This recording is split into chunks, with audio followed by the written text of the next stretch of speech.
आजोबाच्या भूमिकेत भुजबळ आहेत. आता आशीर्वाद देण्याची भूमिका त्यांची असली पाहिजे. आता पुन्हा आपण जर आपल्या स्वतःला बालक म्हणत असेल तर बरोबर नाहीये. ते आजोबाच्या भूमिकेत आहे, त्यांचा आशीर्वाद हा प्रत्येकाला पाहिजे. म्हणून नाशिकच्या विकासामध्ये भुजबळांची भूमिका जी महत्वाची ठरते. त्यांनी सर्वांनी त्यांना आशीर्वाद द्यावा, त्यांना आशीर्वाद त्यांनी दिला पाहिजे आणि भुजबळांचा आशीर्वाद घेऊनच बाकीचे सुद्धा काम करतील अशी अपेक्षा आहे. मुंबई महापालिका निवडणुकीसाठी भाजप मिशन 150 राबवणार आहे. देशाचं आणि देशाच्या आर्थिक केंद्र असलेल्या मुंबईला ताब्यात घेण्याचा भाजपचा प्रयत्न असल्याची चर्चा सुरू आहे. मुंबई महानगरपालिकेच्या निवडणुकीवर सर्वच पक्षाचा डोळा म्हणता येईल आहे. सर्वांना ही महानगरपालिका आपल्या पक्षाच्या ताब्यात कसं येईल यासाठी ते प्रयत्न करत असतील. हे देवेंद्र फडणवीस साहेबांशी चर्चा करतील. त्यामध्ये युतीचं काय ठरेल हे तिन्ही नेते सांगतील. म्हणून त्याच्यावर कोणी किती काही जरी बोललं तर ह्या तिन्ही नेत्यांनी जोपर्यंत अधिकृत त्यांची भूमिका स्पष्ट करणार नाही तोपर्यंत त्या बाकी स्टेटमेंटला महत्व प्राप्त होत नाही. पण तुम्ही 70 ते 75 संभाव्य यादी तयारी केली असेल, अशी कोणतीही चर्चा झालेली नाही किंवा अशी कोणतीही मागणी केलेली नाही. असा कोणताही युतीची बैठकही झालेली नाही. ज्या वेळेला ही बैठक होईल त्यावेळेला शिंदे साहेब ज्या कुणाला त्या बैठकीसाठी निमंत्रित करतील ते लोक त्या युतीची बोलणी करतील. त्यानंतर खऱ्या अर्थानं आकडा कळणार आहे. आतापर्यंत अशी कोणतीही बैठक झालेली नाही. दुसरा एक मुद्दा समोर आलाय की उद्धव ठाकरे यांना अंधारात ठेवून ऑपरेशन सिंधूरबाबतच्या खासदार शिष्टमंडळात प्रियंका चतुर्वेदींची निवड आणि त्यांनी दिलेले नावं सुद्धा लक्षात घेऊनच ही यादी तयार झाली असावी. म्हणून आता का पाठवलं, कशासाठी पाठवलं हे म्हणण्यापेक्षा कोणी पाठवलं याच्याकडे थोडं लक्ष दिलं पाहिजे. इतरांना डावललंय आणि यांना पाठवलं अशातला भाग नाही. पक्षाने दिलेल्या खासदारांनाच त्या कमिटीमध्ये घेतलेलं आहे. आता 6 जूनला शिवराज्याभिषेक आहे. त्यानिमित्तानं पुन्हा एक नव्या वादळाला तोंड फुटण्याची शक्यता आहे. 6 जूनचा शिवराज्याभिषेक सोहळा बंद झाला पाहिजे, तिथीनुसार तो सोहळा झाला पाहिजे आणि तिथे वाघ्या कुत्र्याची समाधी हटवू नये. आणि त्याचबरोबर इतिहास संशोधक मुख्यमंत्री निर्णय घेतील, परंतु असे वाद होऊ नयेत अशी आमची मागणी सुद्धा आहे. राज्याभिषेकच काय, शिवजयंतीच काय, ही दरदिवशी साजरी करण्यासारखी आहे. म्हणून याच्यावर तारखेवर बंधनं घालणं मला वाटतं आजच्या घडीला योग्य नाही आणि त्याच्यावर मुख्यमंत्री निर्णय घेतील एवढं मात्र नक्की. राहिला वाघ्या कुत्र्याचा जो काही विषय आहे तो काही लोकांचं म्हणणं आहे की असला पाहिजे, काही लोकांचं नाही असं म्हणणं आहे, नसला पाहिजे. म्हणून याच्यावर सुद्धा शासनातर्फे मला वाटतं एक कमिटी नेमलेली आहे. तो अहवाल देतील आणि त्याच्यावर अखेरला सर्व या सगळ्या घटनेचा ज्याच्या सेन्सिटिव्ह ज्याला म्हणतात हे सगळे मुद्दे ज्याच्यावर मुख्यमंत्री एकत्रितपणे एक निर्णय घेतील. मला वाटतं त्यांनी घेतलेला निर्णय हा सर्वांना मान्य असावा.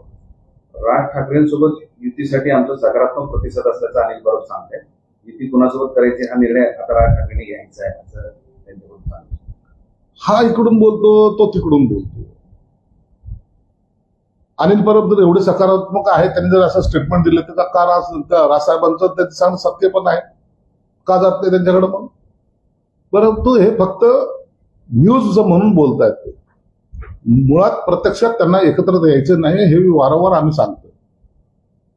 यांनी बोलावं पण सुरुवात कोणी करावी हा प्रश्न त्यांच्या समोर आहे. कोणीही एकमेकाशी बोलायला तयार नाही, कोणी एकमेकासमोर जायला तयार नाही. चला आम्ही जातो, राजसाहेब असं आमचं म्हणणं आहे, तुमचं काय म्हणणं आहे, चला तो निरोप मी तिकडे देतो. असं कोणत्याही चर्चा ज्या ठिकाणी होत नाही. फक्त आमच्याकडून आम्ही आडमोठे धोरण अवलंबलंय असं बातमी बाहेर जाऊ नये किंवा असं आपल्याबद्दलची प्रतिमा बाहेर जाऊ नये म्हणून अनिल परबने ते वक्तव्य केलं. दुसरा एक मुद्दा तुमच्याच एका दाव्याचा आहे की 15 तारखेपर्यंत मोठी उलाढाल पॉलिटिकल होऊ शकते आणि सुप्रिया सुळे केंद्रात मंत्री होऊ शकतात. हे बघा राजकारणामध्ये आता रोजच्या रोज बदल होत चाललेले आहेत. काल जे एकमेकाचे तोंड पाहत नव्हते ते एकमेकाच्या शेजारी बसताना आपल्याला पाहायला मिळतात. म्हणून याच्यावर येस काढणं काही गैर नाहीये. मला वाटतं आता या भारत पाकिस्तान युद्धाच्या नंतर जी परिस्थिती उद्भवलेली आहे किंवा जी राजकीय समीकरण बदलत चाललेली आहे, मग ते राज उद्धवांचे युतीबद्दलचं असो, अजितदादा शरद पवारांच्या युतीबद्दलचं असो या सगळ्या घटना आता मला वाटतं या 10-15 दिवसामध्ये याचा काही ना काहीतरी स्फोट जरूर होईल, हे असं माझं वैयक्तिक मत आहे. आणि सुप्रिया सुळे केंद्रात जातील का राज्यात येतील याबाबतचा निर्णय हे भाजप सरकारने घ्यायचा आहे. म्हणून पहिले हे पाऊल पुढे पडू द्या, त्यानंतर तो निर्णय होईल. आपलं कोण हे वेळ आल्यावर कळतं असं शिकवून निवडणूक म्हटलंय. काल निवडणूक सत्कार समारंभाचं काय त्यांनी शेरोशाही पण केली. शिवशाही आता कुणावर रोख आहे अशी चर्चा सुरू झाली शिवशाहीवर. भुजबळांनी कालही शेरोशायरी केली, परवाही शेरोशायरी करत होते. परंतु आता भुजबळांनी काल केलेली शेरोशायरी कुणाच्या उद्देशून होते याबद्दल तेच सांगू शकतील. परंतु एक निश्चित आहे, भुजबळ पुन्हा राजकारणात सक्रिय झाल्यामुळं कदाचित त्यांच्या मनातील असलेली खटखट ते या माध्यमातून बाहेर काढण्याचा प्रयत्न करतात. 15 तारखेनंतर आणखी कोणते नवीन चित्र पाहायला मिळू शकतात? कारण अशक्य गोष्टी शक्य होतील असं बोलून दाखवत आहे. शिवसेनेकडे आता रोज तुम्ही पाहत असाल एकनाथ शिंदे साहेब अनेक लोकांचे प्रवेश घेत आहेत. अनेक पदाधिकारी आहेत, माजी आमदार आहेत, सर्वांचे प्रवेश होत आहेत. त्याचबरोबर ज्या काही टेक्निकल गोष्टीमुळे ज्यांचा प्रवेश अडलेला आहे त्यांचा सुद्धा प्रवेश लवकर घेण्याचा आमचा प्रयत्न राहणार आहे. म्हणून येणाऱ्या ज्या काही निवडणूक आहेत या निवडणुकीमध्ये जे उरलेले जे शिल्लक राहिलेले पक्ष जे छोटे त्याच्यातल्या फाटाफूट ही मोठ्या प्रमाणात होईल आणि ते मग शिवसेनेकडे असेल, भाजपकडे असेल किंवा अजितदादाकडे असेल, हे त्यांच्यामध्ये मर्ज होतील. ईडी सर्व मर्यादा ओलांडत आहे असं सुप्रीम कोर्टाने म्हटलंय. जेव्हा एखाद्या प्रकरणाची चौकशी राज्य सरकार करतात तेव्हा ईडीला हस्तक्षेप करण्याची गरज नाही असं सुद्धा सुप्रीम कोर्टाने म्हटलं. सुप्रीम कोर्टाने अत्यंत गांभीर्यपूर्वक हा स्पष्टपणे त्यांचं मत मांडलेलं आहे आणि म्हणून आता त्याच्यावर जास्त भाष्य करणं योग्य नाहीये. सुप्रीम कोर्टाने जे ताशेरे ओढलेत त्याचा बोध सर्वजण घेतील आणि त्याच पद्धतीने पुढील कामकाज करतील असं वाटतं. धुळ्यातल्या शासकीय विश्रामगृह प्रकरणात मुख्यमंत्र्यांनी एसआयटीची स्थापना केली, मात्र माजी आमदार अनिल गोटेंनी त्या एसआयटीवरती अविश्वास दाखवलेला. ते म्हणतात की एसआयटी नको तर कोणती संस्था पाहिजे? धुळ्यातील प्रकरणामध्ये जी काय रोकड सापडली त्यामध्ये एक आता जो पीए होता किशोर पाटील या कोणी त्याला निलंबित केलेला आहे. अनिल गोटेने ज्यांच्यावर आरोप केले अर्जुन खोतकरांनी स्पष्टपणे त्यांची भूमिका मांडलेली की याची चौकशी झालीच पाहिजे, जो कोणी आरोपी असेल त्याच्यावर कारवाई करा, हे जेव्हा त्या कमिटीचा अध्यक्ष सांगतायत. म्हणून मला वाटतं जी 2 प्रकारच्या चौकशा मुख्यमंत्र्यांनी प्रस्तावित केलेल्या आहेत त्या दोन्ही तर्फे चौकशा होतील आणि मला वाटतं निश्चित दूध का दूध आणि पाणी का पाणी होईल. वैष्णव हगवणी प्रकरणातील अतिशय सासरे मुलाला अटक करण्यात आली. त्यांना अटक केली आहे आणि त्याच्यावर कठोर कारवाई सुद्धा झाली पाहिजे आणि जो काही फरार आहे त्याला लवकर अटक झाली पाहिजे. अत्यंत गंभीर राजकीय माज असलेल्या ह्या लोकांना अशा प्रकारे एखाद्या मुलींना छळ करणं मला वाटतं हे अत्यंत घृणास्पद आहे. त्याचा प्रत्येकाने निषेध केलेला आहे. अजितदादांनी सुद्धा त्यांना त्यांच्या पक्षातून काढलेलं आहे. म्हणून यांना तातडीने अटक करून फास्ट ट्रॅकवर हा खटला चालवावा आणि यांना कठोर शासन झालं पाहिजे अशी आमची सुद्धा मागणी राहणार. मी नाशिकचा पालक आहे आणि हे पद कोणी काढून देऊ शकत नाही. पालकमंत्री नसलो तरी मी काम करण्यास तयार. मंत्री पदाची शपथ घेतल्यानंतर भुजबळ आता बालक कुठं राहिले? तर भुजबळ आता आजोबा झालेले आहेत. आजोबाच्या भूमिकेत भुजबळ आहेत. आता आशीर्वाद देण्याची भूमिका त्यांची असली पाहिजे. आता पुन्हा आपण जर आपल्याला स्वतःला बालक म्हणत असेल तर बरोबर नाहीये. ते आजोबाच्या भूमिकेत आहे, त्यांचा आशीर्वाद हा प्रत्येकाला पाहिजे. म्हणून नाशिकच्या विकासामध्ये भुजबळांची भूमिका जी महत्वाची ठरते त्यांनी सर्वांनी त्यांना आशीर्वाद द्यावा. त्यांना आशीर्वाद त्यांनी दिला पाहिजे आणि भुजबळांचा आशीर्वाद घेऊनच बाकीचे सुद्धा काम करतील अशी अपेक्षा आहे. छत्रपती संभाजीनगर जिल्ह्यामध्ये अल्पवयीन मुलींचं लग्न केलं आणि त्यानंतर आता एका वर्षभरामध्ये 453 मुली ह्या आई बनलेल्या आहेत. हे दुर्दैवाची बाब आहे आणि यानंतर बऱ्याचदा त्याचे प्रमाण सुद्धा वाढतात किंवा काही संसारामध्ये फुटी निर्माण होतात आणि रोज एक अल्पवयीन मुलगी बाळाला जन्म देते. अत्यंत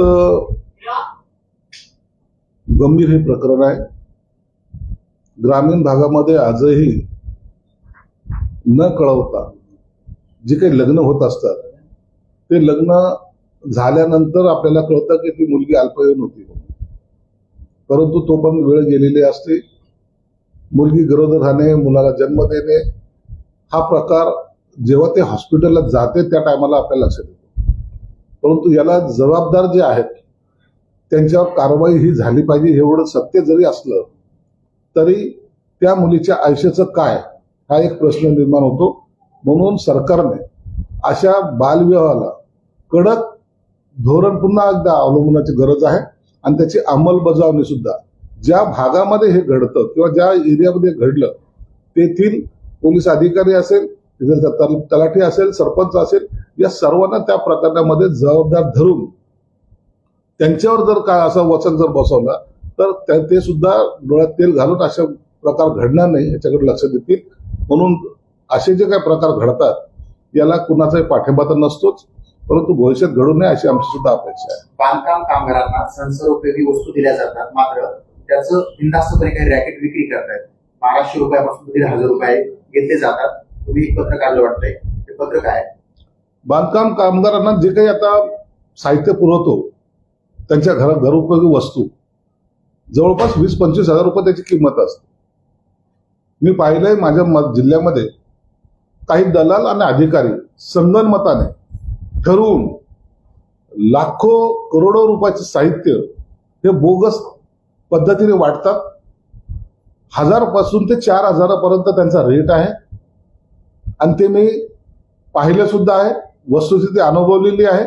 म्हणून त्याची मी माझ्या लेवलवर कलेक्टरला आदेश दिलेले आहेत की त्यांनी एक सदस्यीय समितीने त्याची चौकशी केली पाहिजे. परंतु एक निश्चित सांगतो की हा जो प्रकार आहे हा माझ्या जिल्ह्यापुरता नाहीये, हा महाराष्ट्रातील प्रत्येक जिल्ह्यामध्ये घडतोय आणि तेथून म्हणजे सरकारची चांगली जरी भूमिका असली त्याचा गैरपद्धतीने त्याचा यूज केला जातोय आणि त्याच्यामुळं सरकारचं करोडो नाही अब्जो रुपयाचं नुकसान होतं. उदाहरणार्थ म्हणून सांगतो की माझा पीए येतोय, त्याला सांगलीहून फोन आला आणि त्याला सांगितलं की तुमचं भांडे वगैरे जे असतात ते साहित्य तुम्ही घेऊन जा. म्हणजे ज्याचा काही संबंध नाही, म्हणजे ती यादीच मुळात बोगस आहे हे माझं ठाम मत आहे. कुठेही लिंक झालेली नाही, कुठेही त्यांचे मोबाईल नंबर सापडत नाही, कुठेही त्यांचा ऍड्रेस सापडत नाही. ती यादीनुसार जर चौकशी केली तर ते सगळे बोगस तुम्हाला लाभार्थी दिसतील. म्हणून मी मुख्यमंत्र्याकडे या संदर्भामध्ये एसआयटीची चौकशीची मागणी करणार आहे. मला वाटतं मुख्यमंत्री साहेब सुद्धा याच्यामध्ये पॉझिटिव्हली माझ्या मागणीला पाठिंबा देतील आणि यासाठीची नेमणूक करतील. येत्या मंगळवारी मी मुख्यमंत्र्याला या संदर्भात भेटणार आहे. महसूल मंत्री चंद्रशेखर बावनकुळे यांनी चांगला निर्णय घेतलाय. शेताच्या बांधावरची भांडण व्हायची रस्त्यामुळे ती मिटणार आहे कुठेतरी, कारण शेताच्या बांधावर जाणारा रस्ता हा 12 फुटांचा असेल. तुम्हाला काय वाटतं, वाद मिटेल का वाढेल? वाद मिटले पाहिजे यासाठी महसूल मंत्र्यांनी चांगला निर्णय घेतलेला आहे. आपण पाहिलं की बांधावरून अनेक वेळेला खून झालेले आहेत. म्हणून भविष्यामध्ये असे प्रकार घडू नये म्हणून हा ऐतिहासिक निर्णय ज्याला म्हणता येईल तो बावनकुळे साहेबांनी घेतलाय. याचं सर्व शेतकऱ्यांनी सुद्धा स्वागत केलं पाहिजे. अतिवृष्टीमुळे आपल्या जिल्ह्यामध्ये सुद्धा खूप नुकसान झाले शेतकऱ्यांचं. शेतकरी मदतीची मागणी करतात. तलाठीच्या लेवलला तलाठीपासून सर्वांना पंचनामे करण्याचे आदेश दिलेले आहेत. कलेक्टर साहेब, डिव्हिजनल कमिशनर साहेब यामध्ये स्वतः लक्ष घालून आहे आणि मी सुद्धा त्यांच्यावर लक्ष ठेवून आहे. म्हणून आमच्याकडे जी झालेली सर्वात जास्त नुकसान ती कशी भरून काढता येईल या संदर्भात आम्ही पॉझिटिव्ह आहोत. महिला आयोगावरून तुमच्या ज्या नेत्या आहेत नीलम गोरे यांनी नाराजी व्यक्त केली आहे. त्या म्हणालेल्या आहेत महिला आयोगाचे काम राज्यात तेवढे तत्परतेने होताना दिसत नाही. या संदर्भामध्ये मला काही कल्पना नाही, परंतु आणखीन गतीने जर झालं तर सर्वांचा फायदा होईल. नाशिकचं पालकमंत्रीपद आमच्याकडे राहावं अशी मागणी बावनकुळे यांनी केली आहे. तर रायगडसाठी शिंदे आणि दादा दोघेही यासाठी त्यांनी या सर्व गोष्टीचा निर्णय मला वाटतं या आठवडा 10 दिवसामध्ये होईल आणि त्याचा निर्णय मुख्यमंत्री देवेंद्र फडणवीस, एकनाथ शिंदे साहेब, अजितदादा घेतील. म्हणून त्याच्यात आता आमचा कोणताही वाद राहिलेला नाही. शेवटच्या राज्यात कोरोना रुग्णांची संख्या वाढली. पुणे मुंबईमध्ये असते. कोरोनाचे काही रुग्ण आढळले आहेत, परंतु ते सौम्य लक्षणं त्याच्यात दिसून आलेले आहेत, त्यांच्यावर ट्रीटमेंट केलेली आहे. काळजी करण्याचं कारण नाही, परंतु आपण काळजी घेतली पाहिजे. कोणतंही चाचण्या हे तातडीने करून घेतल्या पाहिजे आणि शासनाने त्याची सर्व खबरदारी म्हणून इमर्जन्सी वॉर्ड सुद्धा निर्माण केलेली आहेत. म्हणून घाबरून न जाता जर असं लक्षण दिसले तर त्याची तपासणी ताबडतोब केली पाहिजे.